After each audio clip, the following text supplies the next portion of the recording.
नमस्कार दोस्तों, अपन बात करेंगे रीट 2012 का प्रीवियस ईयर के क्वेश्चन जो आए थे 2012 में। वो भारतीय इतिहास में 20वीं शताब्दी का तीसरा दशक महत्वपूर्ण रहा क्योंकि सिंधु घाटी सभ्यता खोजी गई थी। क्या खोजी गई थी? सिंधु घाटी सभ्यता। नेक्स्ट है, निम्न में से कौन सा कथन असत्य है? तो इसमें से एक ही कथन असत्य है दोस्तों, वैदिक युगीन समाज में संस्कारों का आर्स हुआ था। नेक्स्ट है कि निम्न में से शहरीकरण का कौन सा प्रमुख कारण नहीं है? शहरीकरण का कौन सा? बढ़ती महंगाई। ठीक है, बढ़ती महंगाई। नेक्स्ट, निम्न में से कौन सी सभ्यता हड़प्पा सभ्यता की समकालीन थी? तो वो थी दोस्तों मित्र सभ्यता। कौन सी सभ्यता थी? मित्र सभ्यता। भारतीय समाज में महिलाओं की स्थिति में सुधार की दिशा में किए गए प्रयासों के संदर्भ में निम्नलिखित में से कौन सा कथन सही नहीं है? तो वो नहीं है दोस्तों, ताराबाई शिंदे ने स्त्री पुरुष तुलना नाम से किताब प्रकाशित कर स्त्री के बारे में रूढ़िवादी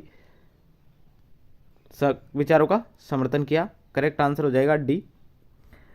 कर्मचारी वेतनभोगी जबकि किसान राजा की भूमि जोतते हैं। चीनी यात्री का यह कथन किस शासक के संदर्भ में गया है? ये गया है चंद्रगुप्त सेकंड के में। चंद्रगुप्त सेकंड के में गया था। किस चोल शासक ने पल्लवों को हराकर कांची पर अधिकार कर लिया? तो वो क्या था दोस्तों? आदित्य सेकंड ने। दक्षिणी भारत के किस राजवंश ने राज्य को राष्ट्र, कोटम तथा ग्राम में विभाजित किया? तो वो है दोस्तों पल्लव। क्या है वो? पल्लव।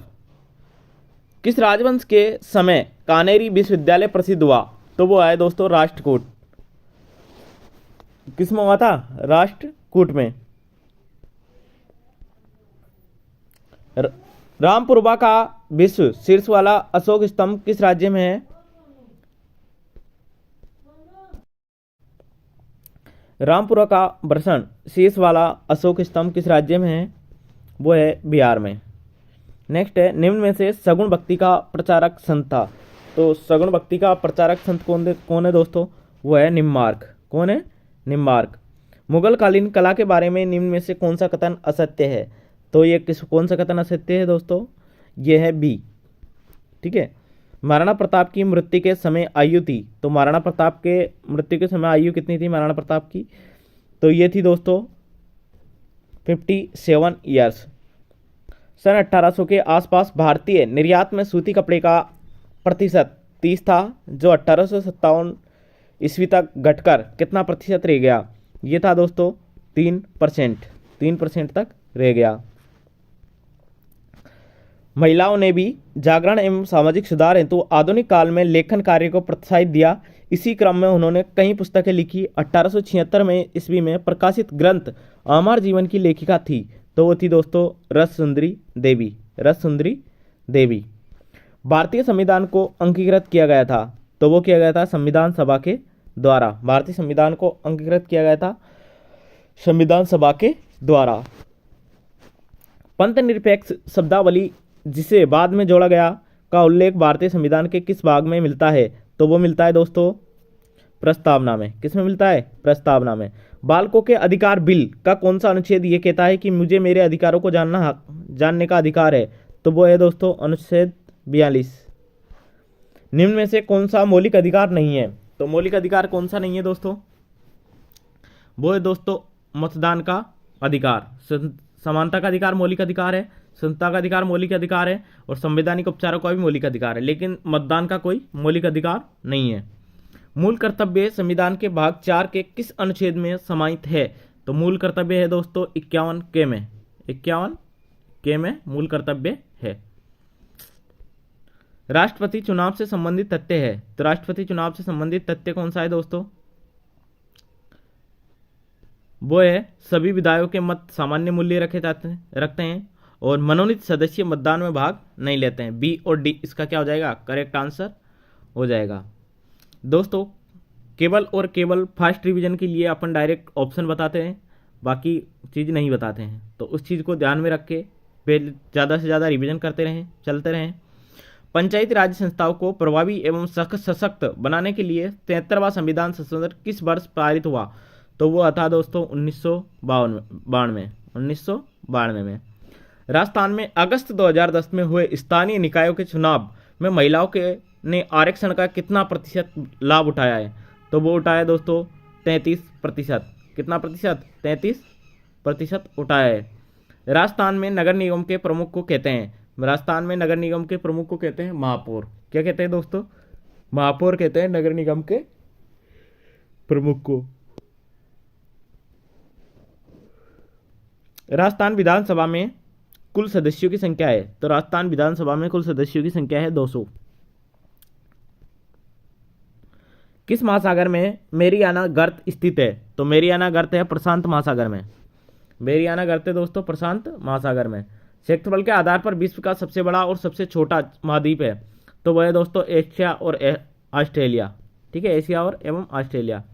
निम्नलिखित में से कौन सा एक पृथ्वी का परिमंडल नहीं है? तो पृथ्वी का परिमंडल कौन सा नहीं है दोस्तों? वो है ओजोन मंडल पृथ्वी का एक परिमंडल नहीं है। संगमरमर एक उदाहरण है, तो संगमरमर एक उदाहरण है कायंत्री चट्टान का। कायंत्री चट्टान का संगमरमर एक उदाहरण है। अपक्षय एवं अप्रदन की संयुक्त क्रिया को कहते हैं, अपक्षय एवं अप्रदन की संयुक्त प्रक्रिया को कहते हैं, तो वो कहते हैं दोस्तों डी। क्या कहते हैं?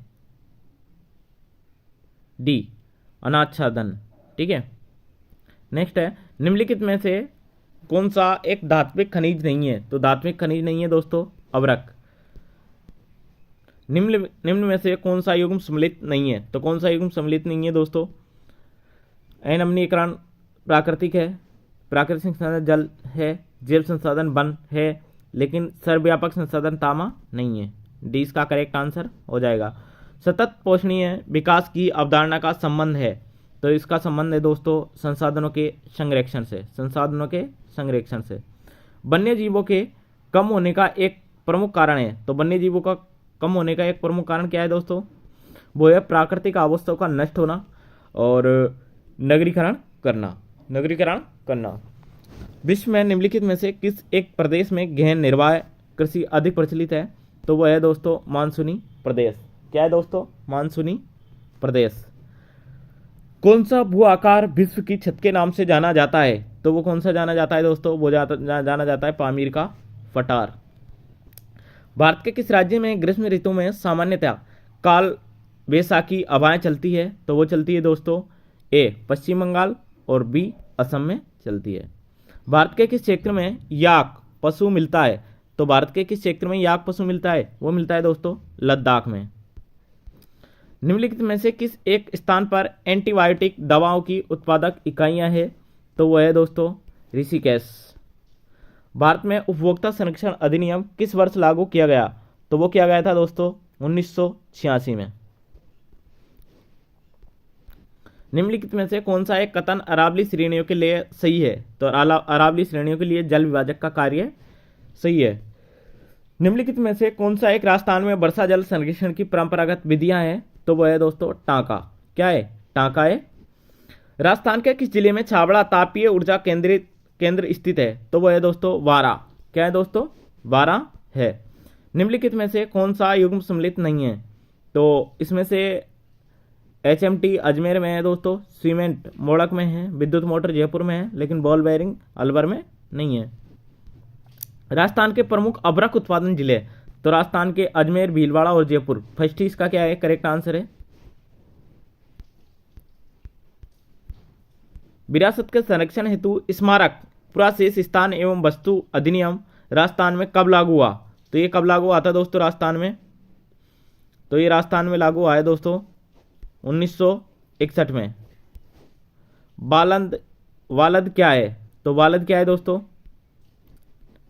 बड़ा है क्वेश्चन दोस्तों, दिख नहीं रहा है। हाँ अब दिख गया। ऐतिहासिक स्थल मानगढ़ के किस जिले में स्थित है? तो ऐतिहासिक स्थल मानगढ़ के कौन से जिले में स्थित है दोस्तों? वो है बांसवाड़ा में। सामाजिक विज्ञान अध्ययन की आवश्यकता है, तो सामाजिक विज्ञान अध्ययन की आवश्यकता है दोस्तों सामाजिक सांस्कृतिक संरचना एवं उसके पर्यावरण से संबंध को समझने के लिए। नेक्स्ट है, निम्नलिखित में से सामाजिक विज्ञान की नवीन संकल्पना कौन सी है? तो सामाजिक विज्ञान की नवीन संकल्पना कौन सी है दोस्तों? वो है मानवीय संबंधों का अध्ययन एवं समाज को श्रेष्ठ बनाना। मानवीय संबंधों का अध्ययन एवं समाज को श्रेष्ठ बनाना। सी इसका करेक्ट आंसर हो जाएगा। सामाजिक विज्ञान कक्षा कक्ष की प्रमुख आवश्यकता क्या है? तो वह है दोस्तों स्थिति, बनावट एवं स्थान, और एक है सी प्रदर्शन की सुविधा। सामाजिक विज्ञान में कक्षा कक्ष प्रक्रिया विकसित करने में सहायक होता है। तो क्या होता है दोस्तों? ज्ञान, कुशलता, अभिव्यक्ति और उपरोक्त सभी। तो इसमें तीनों ही करेक्ट आंसर हो जाएंगे, यानी कि उपरोक्त सभी। सामाजिक विज्ञान का अध्ययन की प्रमुख समस्या है। तो इसकी प्रमुख समस्या क्या है दोस्तों? यह है छोटे कक्षा कक्ष, अध्यापक छात्र अनुपात में वृद्धि होना, प्रशिक्षित अध्यापक और पुस्तकालय सुविधाओं में कमी। तो इसका डी भी करेक्ट आंसर हो सकता है दोस्तों, और बी भी हो सकता है। ठीक है। निम्नलिखित में से कौन सा एक परियोजना का प्रकार थॉमस एम रिस्क ने माध्यमिक विद्यालयों के लिए प्रतिपादित किया था? तो वो क्या था दोस्तों? सी उत्पादक परियोजनाएं। ठीक है। निम्नलिखित में से कौन सा एक सामाजिक विज्ञान में मूल्यांकन का उद्देश्य है? तो वो है दोस्तों छात्रों के ज्ञान की जांच। अच्छे मूल्यांकन की कौन सी विशेषता नहीं है? तो अच्छे मूल्यांकन की कौन सी विशेषता नहीं है दोस्तों? वो नहीं है नकारात्मकता। सामाजिक विज्ञान में क्षेत्रीय भ्रमण उपयोगी होता है।